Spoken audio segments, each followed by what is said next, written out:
Tiniyak ni Senate President Tito Soto na forthwith o agad-agad magko-convene ang Senado bilang impeachment court kapag naipadala na sa kanila ang articles of impeachment laban kay Vice President Sara Duterte.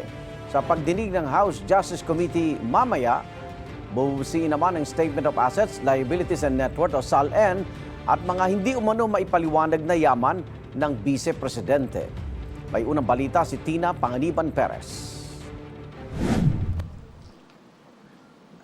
Hawak na ng House Committee on Justice ang ilang statements of assets, liabilities and net worth ni Vice President Sara Duterte.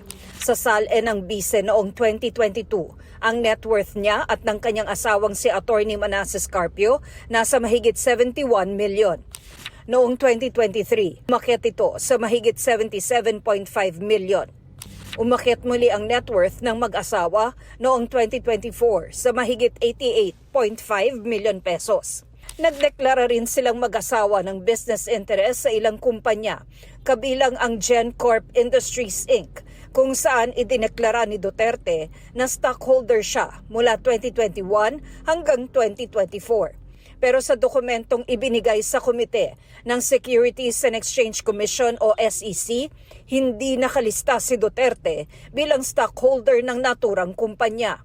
So, ibig sabihin, either hindi po talaga siya stockholder or stockholder po siya pero hindi po linista ng kumpanya ng GenCorp, no, sa SEC. No? So, ibig sabihin, either the Vice President perjured herself in this particular statement in the SALN or GenCorp Industries perjured themselves. Pinasabpina para sa hearing si SEC Chair Francis Edralin Lim. Gayon din si Ombudsman Jesus Crispin Remulla para sa SALN ng BISE mula nang umupo ito sa gobyerno noong 2007 hanggang sa kasalukuyan. Isa pa sa mga sinabpina si dating Senator Antonio Trillanes IV. Tetestigo siya tungkol sa mga umano'y bank account ng BISE at kanyang amang si dating Pangulong Rodrigo Duterte. Kasabay niyang sinabpina si Anti-Money Laundering Council Chair Eli Remolona Jr. na tetestigo naman sa mga iniulat sa kanila na covered at umano'y suspicious transactions na kinasasangkutan ni VP Duterte at ng kanyang asawa. Pinahaharap din si Bureau of Internal Revenue Commissioner Attorney Charlito Martin Mendoza at pinadadala sa kanya ang tax records ng BISE ni Carpio at ng mga kumpanyang konektado sa mag-asawa. Naniniwala si Rido na pag nasuri nila ang mga dokumento, may makikita silang iba pang basehan ng probable cause laban sa BISE. I think as soon as we see the AMLC report and see the SEC documents in full, I think we can say with great confidence na unexplained wealth, SALN violations will also rise to the level of an impeachable offense, which is betrayal of public trust. Hinihinga namin ang pahayag si Vice President Duterte kaugnay ng mga ito. Pagkatapos ng hearing, ang susunod ay sa April 29 na. Nauna nang sinabi ni House Committee on Justice Chair, Representative Jervy Luistro, na ang tututukan naman sa hearing na yon ay ang banta ni VP Duterte kay Pangulong Bongbong Marcos, First Lady Liza Marcos at dating House Speaker Martin Romualdez. Sa oras na iakyat sa Senado ang Articles of Impeachment laban sa Vice Presidente, agad daw na magko-convene ang Senado bilang impeachment court ayon kay Senate President Tito Soto. Definitely forthwith. As soon as the Senate receives it, I will inform the Senate and refer it to the Committee on Rules. By May 4, if we receive the Articles of Impeachment, then we will immediately convene as an impeachment court. Kung mangyari yan, Mayo rin daw posibleng magsimula ang impeachment trial. Within a month, matagal na yun. Matagal na yun. Ako, tingin ko in a matter of 2 weeks, more or less 2 weeks, siguro nakahanda na yun. Panukala ni Senate President Pro Tempore Ping Lacson mula alas 2 ng hapon tuwing Lunes, Miyerkules at Biyernes ang trial. Mula alas 3 ng hapon naman kapag Martes at Huwebes para raw hindi mapabayaan ang paggawa ng mga batas. Kung sakali, kailangan pa itong aprubahan ng mayorya. Sabi ni Soto na pag-usapan na ang posibleng impeachment trial sa pulong kasama ang 9 na majority senators. Nagkomento rin ang Senate President tungkol sa pahayag ng ilan na tiyak ng boboto ang ilan sa mayorya para makonvict si Duterte.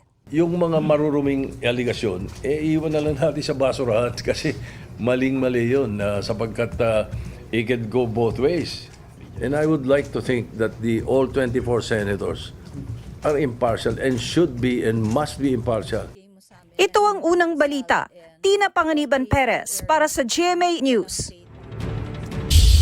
Naghain ng complaint affidavit ang Special Panel of Investigators ng Ombudsman laban kay dating House Speaker Martin Romualdez. Kaugnayan sa mga reklamong plunder, direct bribery, paglabag sa Anti-Graft and Corrupt Practices Act, indirect bribery at money laundering.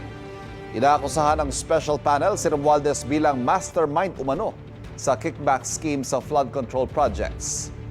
Abot umano sa 56 billion pesos ang halaga ng kickback. Sa isang video message naman, itinanggi ni Romualdez na siya ang mastermind sa umanong mga kickback sa flood control projects. Git niya, simula pa lang ng investigasyon ay nakipagtulungan na siya dahil kampante raw siya na walang ebidensyang magtuturo na may ginawa siyang iligal.